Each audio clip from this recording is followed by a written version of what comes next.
பொன்மானே பொன்மானே எந்த காயமான போதும் என் மேனி தாங்கிக் கொள்ளும் உந்தன் மேனி தாங்காது சென்றேனே எந்த காதல் என்னவென்று சொல்லாமல் ஏங்க ஏங்க அழுகை வந்தது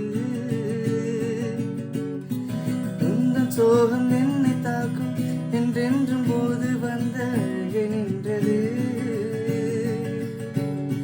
மனிதன் உணர்ந்து கொள்ள இது மனிதர் காதல் அல்ல அதையும் தாண்டி புனிதமானது அபிராமியே தாலாட்டு சாமியே நான் தானே தெரியுமா சிவகாமியே